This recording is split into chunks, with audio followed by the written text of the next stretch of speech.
నా దేహం వేరు, చేయించుకునే వాని దేహం వేరు అనేటువంటి భేదాభిప్రాయం పెట్టుకోకూడదు. You should not have differences as if that you are different from the receiver or the recipient of service. ఇది వేరు వేరు భావములుగా మనము ఆచరించడం చేతనే ఈ భేదములు, ద్వేషములు, అసూయలు ఇలాంటి పిచ్చి పిద్దులంతా కూడా అభివృద్ధి అవుతున్నాయి. This kind of dualistic feeling gives scope for the hatred, jealousy, envy, pride and so on. కనుక ఈ కామక్రోధ లోభములను ఆవిర్భవించడానికి ఈ భేదములే మూల కారణము.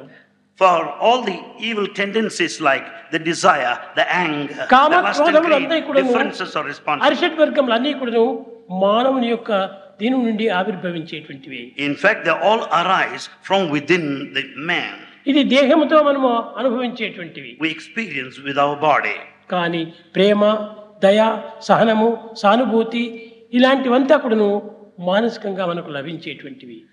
Whereas the qualities like love, compassion, sympathy, forbearance, they just arise from our heart. ఈ పవిత్రమైన భావముల నిమిత్తమై మనం అనేక సాధనలు చేయనక్కర్లేదు.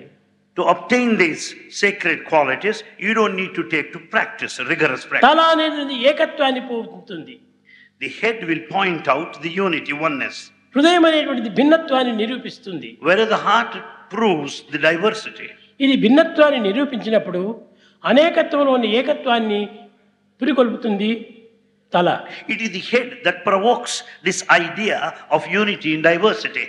కనుకనే తల నివృత్తి, హృదయము ప్రవృత్తి. Therefore, the head and heart stand for the outward and the inward trends of thought. ఈ ప్రవృత్తి మార్గము చేతనే మనం అనేక విధమైనటువంటి ప్రవర్తనలు మారిపోతూ వస్తున్నాయి. It is only the external outlook that decides our behavior, as we find. నీవు ఈ సమాజమునకు సేవ చేయకపోతే ఏదో నిలిచిపోయిందిగా భావిస్తున్నావు. You feel as though the society would come to a standstill if you don't నీ వలన serve. ఈ సమాజం నిలిచినటువంటిది కాదు. The society is not sustained by నీవు you. చేయకపోతే ఇంకొకరు చేస్తారు. If you don't do, someone else will undertake. అంతా కూడా భగవంతుని యొక్క సృష్టియే. The whole thing is God's creation.